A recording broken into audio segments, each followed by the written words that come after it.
If you've ever played Subnautica, or its sequel Subnautica Below Zero, you've most likely heard of the Precursors or Architects.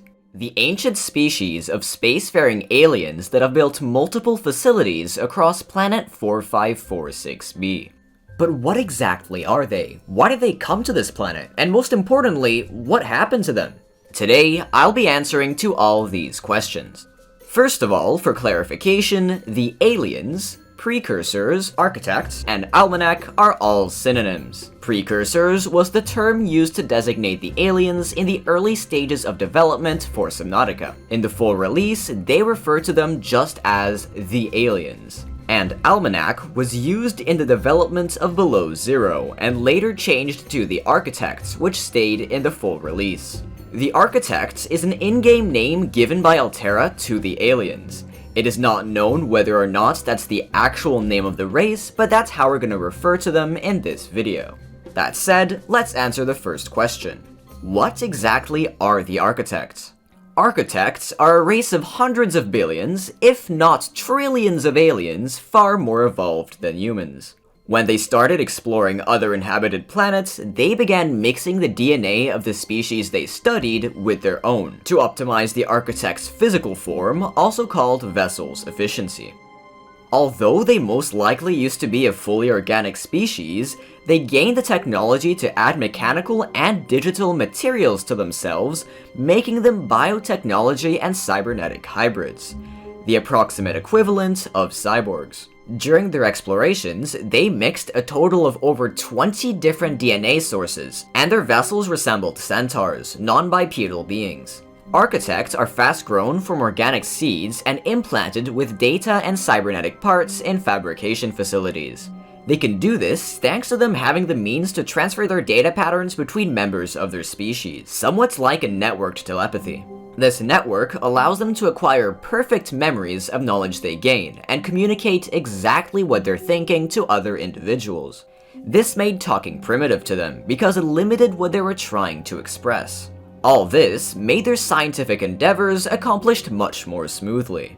One of the main disadvantages of having an entire species' minds connected to a network is that it limits their personal memories, their interpretations, and makes them experience little feelings or emotions.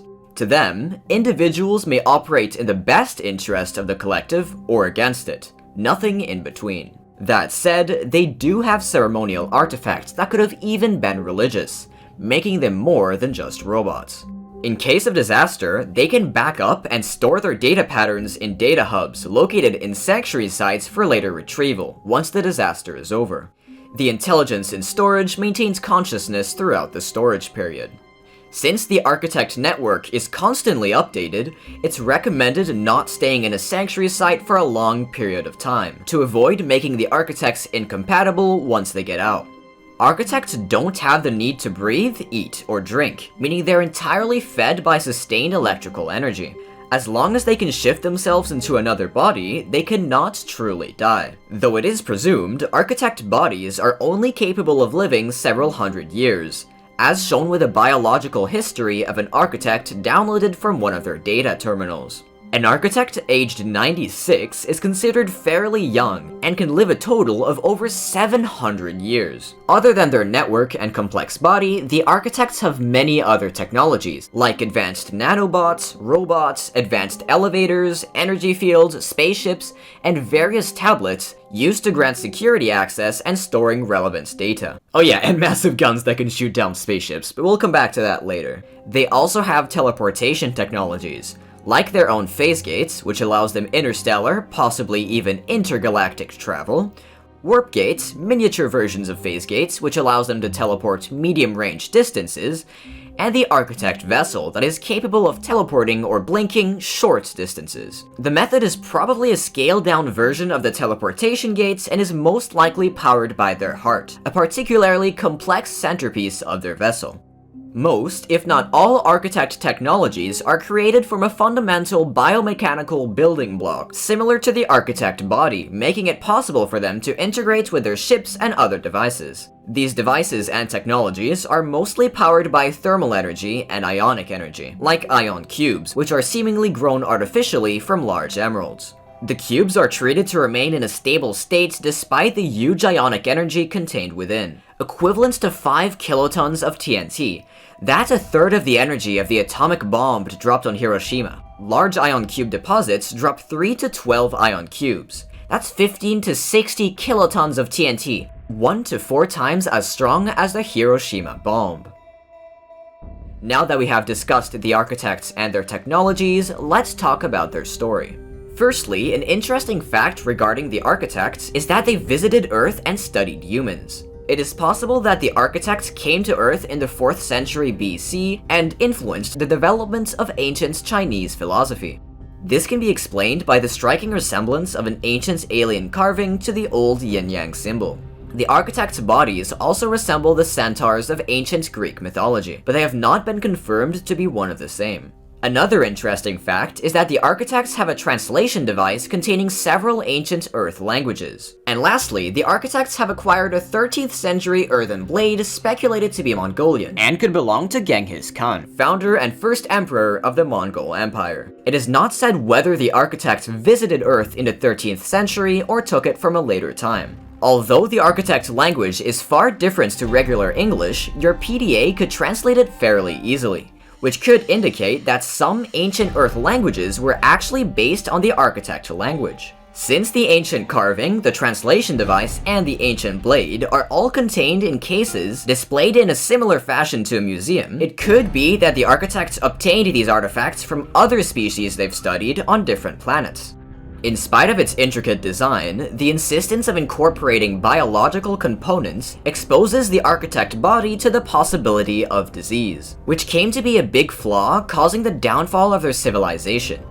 During a routine network expansion on Outer Worlds 1,000 years before the events of Subnautica, the architects encountered a bacterium identified as the Kharaa, a deadly disease infecting everything in its path. A network error resulted in the failure of their routine quarantine procedure. The contagion was uploaded to and spread quickly through the core worlds, causing over 143 billion deaths. The architects were then forced to quarantine their core worlds. Bacterial samples were distributed to isolated disease research facilities for the development of a vaccine.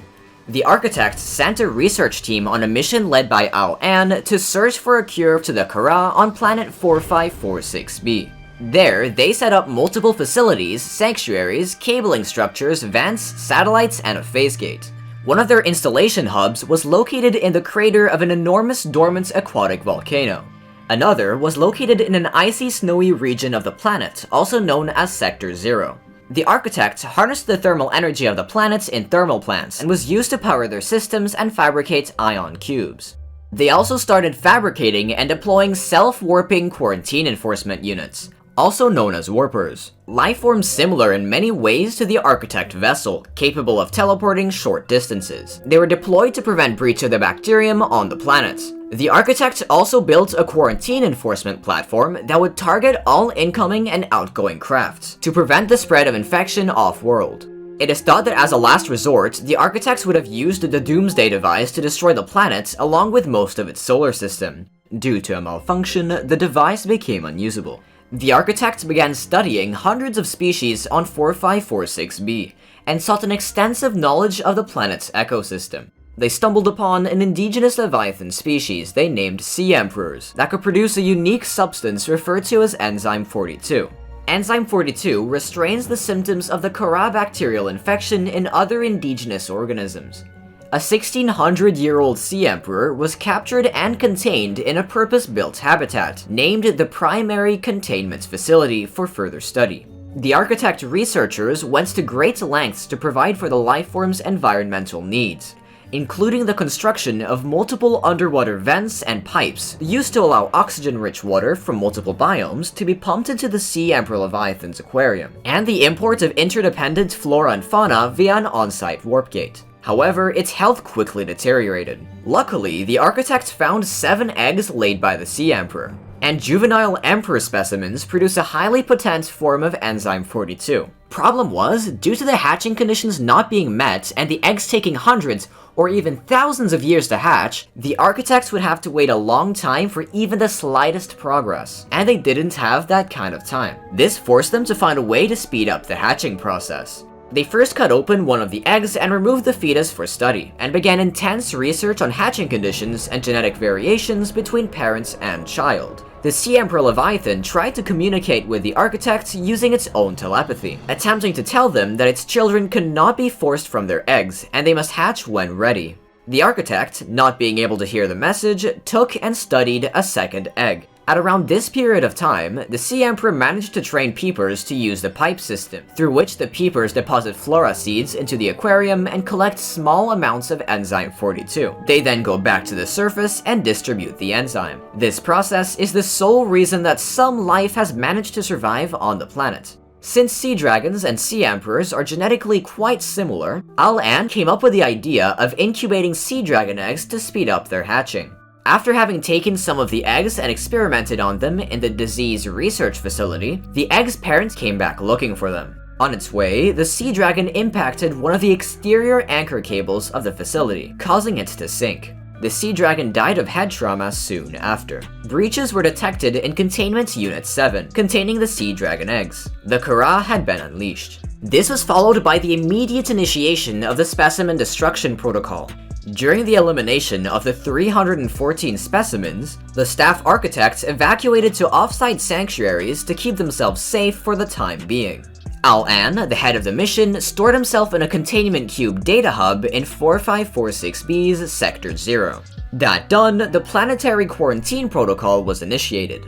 All warp gates and force fields were sealed, and the quarantine enforcement platform was turned on. All attempts to develop the enzyme into a vaccine had been unsuccessful, and the bacterium spread around the planet. Only uninfected individuals may disable the quarantine procedure. But then, what happened to them? Did they all die?